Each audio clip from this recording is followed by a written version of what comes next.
Assalamualaikum warahmatullahi wabarakatuh. Alhamdulillahirrabbilalamin. Wabihi nasta'inu ala umuri dunya waddin. Assalatu wassalamu ala ashrafil anbiya wal mursalin Sayyidina Muhammadin wa ala alihi wa sahbihi ajma'in, amma ba'd. Segala puji bagi Allah Subhanahu wa Ta'ala yang telah melimpahkan rahmat, taufik, hidayah serta inayahnya sehingga kita masih bisa bertemu pada ngabuburit kali ini. Salawat serta salam semoga tetap tercurah limpahkan kepada Nabi Muhammad SAW yang telah menuntun kita dari zaman kejahiliaan menuju zaman yang terang benderang, yakni ad-dinul Islam. Materi sebelumnya kita telah belajar tentang adab terhadap diri sendiri, yaitu bagaimana kita harus mempunyai budi dan pekerti yang luhur. Kita harus memperhatikan makanan, pakaian, serta peralatan yang kita gunakan dalam belajar, dan mengurangi hal-hal mubah serta menjauhi perbuatan dosa. Pada materi kali ini kita akan belajar tentang adab terhadap orang tua dan juga adab kepada guru. Yang pertama yaitu adab kepada orang tua. Adab kepada orang tua di sini merupakan sikap hormat, taat dalam kebaikan, berbuat baik dengan sungguh-sungguh, serta menjaga perasaan dan doa untuk keduanya, baik ketika beliau masih hidup maupun setelah wafat. Mengapa kita harus mendoakan sebelum dan sesudah wafat? Karena orang tua adalah sebab keberadaan kita di dunia. Tanpa orang tua, kita tidak akan pernah duduk di bangku sekolah yang kita tempati saat ini. Allah Subhanahu wa Ta'ala berfirman dalam Quran surat Al-Isra ayat 23 yang artinya, dan janganlah kamu berkata kasar kepada keduanya perkataan dan jangan membentak keduanya. Kata di sini saja tidak boleh, apalagi sampai membentak atau melawan. Contoh kecilnya seperti ketika orang tua meminta bantuan kita untuk pergi ke warung. Kadang kita tanpa sadar mengucapkan kata yang menyakiti hati orang tua. Meskipun itu bukan dengan kata tetapi dengan kata yang simpel. Misal, "Duk, tolong belikan ini ke warung." Terus kita meskipun tidak secara lantang mengucapkan, nah itu juga termasuk dalam kategori di situ tadi. Nah, jadi hati-hati ketika kita merespon permintaan dari orang tua. Jangan sampai kata-kata yang kita ucapkan akan menyakiti hati mereka. Karena ridho Allah itu tergantung pada ridho orang tua, dan murka Allah tergantung juga pada murka orang tua. Contoh bentuk nyata adab kepada orang tua dalam kehidupan kita sehari-hari seperti kita harus yang pertama yaitu bersungguh-sungguh dalam berbuat baik. Berbuat baik di sini bukan sekedar kita sopan saat kita butuh sesuatu pada orang tua. Misal kita butuh uang saku pada orang tua, tapi tidak, kita harus berbuat baik dengan sungguh-sungguh pada orang tua tanpa mengharap balasan apapun. Kadang orang tua kita tidak meminta nilai kita 100, tetapi mereka hanya ingin melihat bagaimana kita berusaha.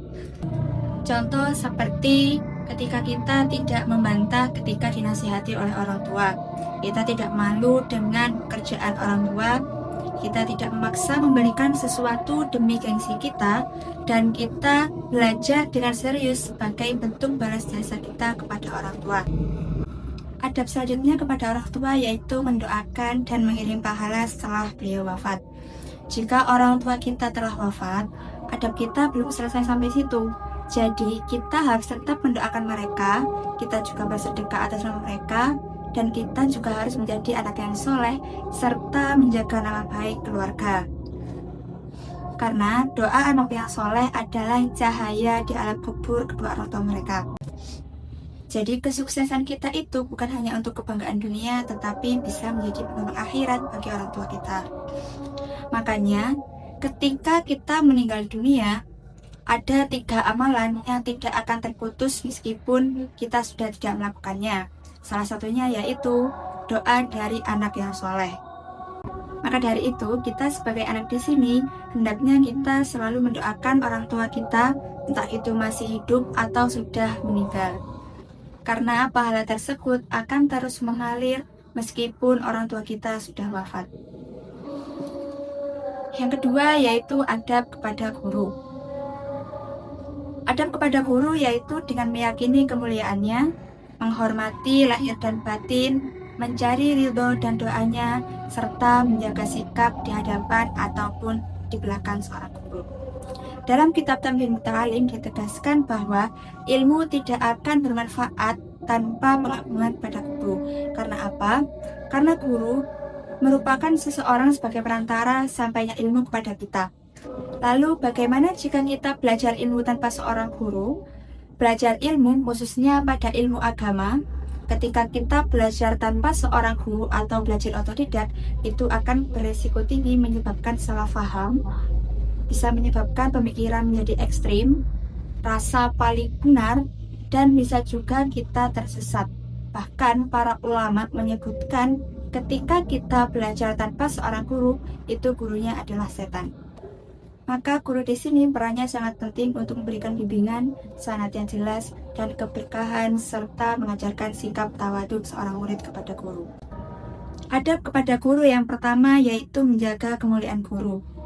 Memuliakan guru merupakan menempatkan guru pada posisi yang terhormat di hati, di ucapan, dan juga sikap kita. Karena beliaulah seorang perantara sampainya ilmu kepada kita. Dalam tradisi adab menuntut ilmu seperti yang dijelaskan dalam kitab Tambahin Muta'alim, memuliakan guru bukan berlebihan atau mengkultuskan, tetapi menghormati sesuai dengan kedudukan seorang guru. Cara menjaga kemuliaan guru di sini yaitu yang pertama dengan memuliakan dalam hati. Maksudnya di sini kita harus meyakini bahwa guru memiliki kedudukan yang mulia, tidak meremehkan guru walaupun guru terlihat sederhana, dan tidak merasa lebih pintar dari guru meskipun kadang materi yang disampaikan kita sudah lebih tahu daripada guru. Karena jika hati kita sudah mudah meremehkan seseorang, maka nasihat yang guru berikan tidak akan masuk ke hati kalian. Selain itu, memuliakan dalam ucapan. Contohnya, berbicara dengan sopan, tidak memanggil nama guru tanpa adab, tidak meniru-niru guru untuk bahan candaan, atau tidak membicarakan kekurangan guru di belakang guru. Ucapan yang baik adalah untuk penghormatan kita kepada guru kita. Kemudian, memuliakan dalam sikap. Contohnya, seperti mendengarkan saat guru menjelaskan pembelajaran di kelas. Tidak sibuk membuka HP ketika pelajaran, tidak memotong pembicaraan guru, berdiri atau menyapa sopan kepada guru, dan meminta izin ketika kita berhalangan hadir. Banyak siswa yang ketika bertemu dengan gurunya di luar sekolah, kadang mereka memang sengaja untuk memalingkan muka atau berpura-pura tidak melihat gurunya.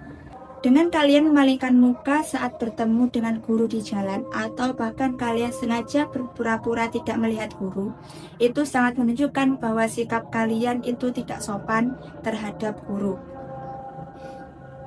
Bahkan, para ulama terdahulu sangat menjaga adabnya kepada gurunya. Ada yang sangat takut kepada gurunya, seperti takut kepada seorang raja. Maksudnya di sini, bukan karena zalim, tetapi karena takut kehilangan keberkahan ilmunya. Kemudian memuliakan guru dengan mencari ridho dan doanya. Memuliakan guru di sini juga berarti tidak membuatnya kecewa dengan sikap buruk kita, bersungguh-sungguh dalam belajar, serta kita mendoakan guru. Karena ilmu itu bukan hanya ditransfer, tetapi diwariskan. Dan warisan tidak akan sampai jika pewarisnya tidak menghormati pemberinya. Adab yang selanjutnya yaitu tidak berpindah-pindah karena bosan. Berpindah-pindah di sini maksudnya adalah kita berpindah-pindah kepada guru yang mengajar kita. Jadi, dalam kitab Tambahin Muta'alim disebutkan bahwa dalam belajar kita tidak boleh sering berpindah-pindah sehingga membuat kebosanan pada guru. Contohnya, hari ini kita ikut kelas karena semangat.